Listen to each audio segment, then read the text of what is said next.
Please pause for a moment of quiet reflection.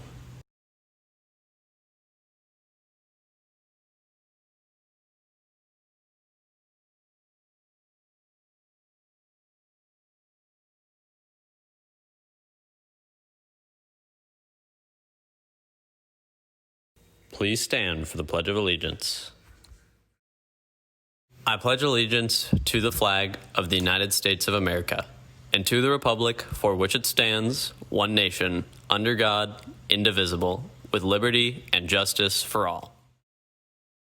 Good morning, Alpharetta. I'm Jamie Duffy, and your morning show starts right now.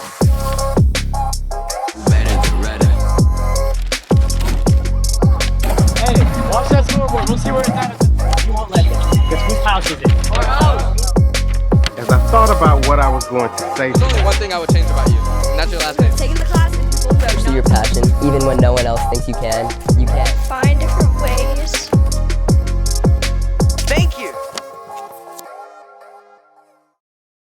Hi, I'm Sierra Gelada with this portion of the morning show. At the Westminster Debate Tournament, the team of Ishan M. and Samir J. reached semifinals and earned their first invitation to the national championship, while the teams of Hargun S., Advait N., and Anish N., Anish T. reached the top 8 teams. The team of Rahul G. and Anish K. reached the top 16.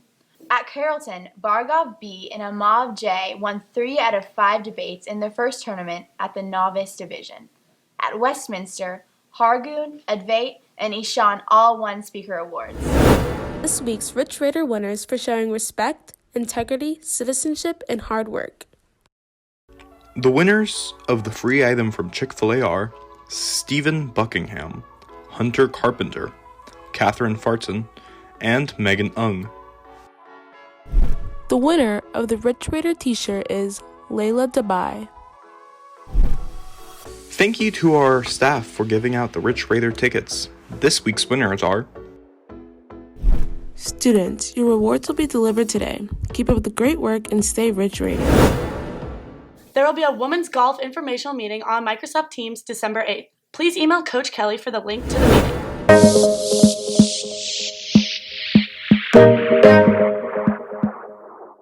Winter Guard is a great performance opportunity that builds character and creates lifelong friendships while maintaining a manageable practice commitment.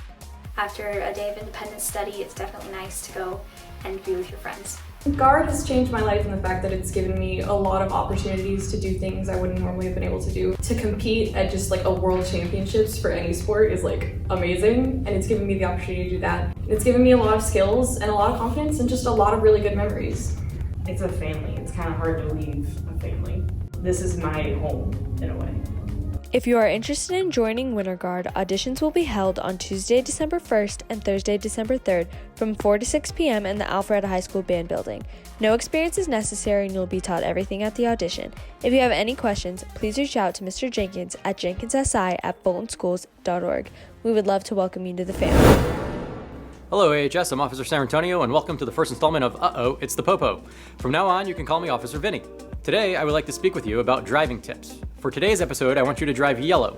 Driving is not a subconscious task, so please make sure you continually pay close attention to actively scanning ahead of and around yourself. In a traffic light metaphor, I want you to drive as a yellow light. I don't want you to be a red light because that would mean you are too scared and panicked to be in control of the car. I don't want you to be a green light because that would mean you are too carefree and not focused on intentionally and safely operating the vehicle. So we're gonna Goldilocks this thing. By staying squarely in the middle, we'll be just right. Driving yellow means remaining alert to your surroundings. And like I said earlier, scan the road.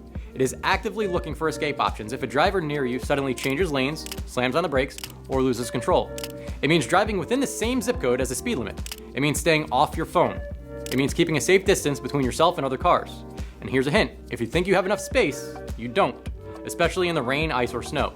Space is time, and time is something you can never have enough of in the event of an emergency. I hope this episode of Uh-Oh, It's the Popo was enjoyable, and I look forward to seeing you all soon.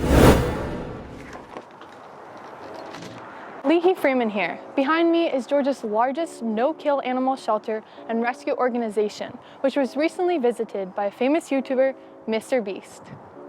Nick Gentile, the adoption manager here at Fur Kids, has been feeling extremely grateful for this blessing in disguise that the pandemic has caused for many animal shelters all around the world. For more to tell us about the effects of the pandemic at Fur Kids, we have Nick. Here at Fur Kids, right when everything started happening in March, our adoption numbers went up. In fact, we at one point only had 4 dogs in our shelter. Definitely was a very positive thing for the dogs in Georgia. Just getting them, into loving homes with people that had time. So I think it was a great help to all the shelters too, because some of these shelters have to make hard decisions, to euthanize animals when they get full. So because they weren't as full, I think less dogs died. Mr. Beast was another huge blessing in disguise. They deserve a home. Which is why I bought this billboard to bring more traffic to the shelter. And we also made some flyers that we're gonna hang up all over town. Yield, we have doggos, go adopt them. We were pretty excited to have him here. He had a goal of getting 14 dogs adopted, and he reached that goal and got every single one of them adopted.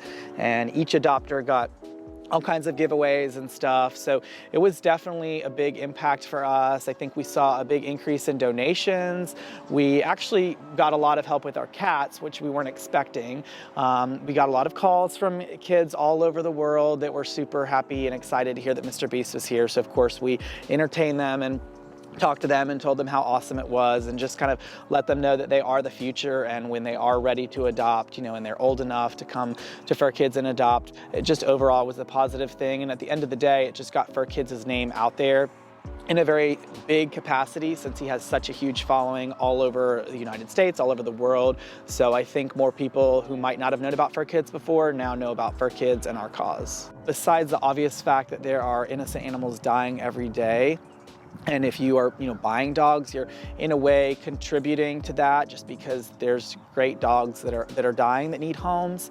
I think it's just more also that you can really find any kind of dog you want in rescue. It's not just like, troubled, broken dogs. A lot of people think that rescue dogs have baggage or, have issues. And of course, there's going to be some dogs that have more challenges than others, but you can find a happy, healthy, incredible dog with a rescue. Visit furkids.org to find out what you can do to help. I'm Sierra Jalad, and you've been watching The Morning Show. Happy Thanksgiving! I didn't say it. Nick!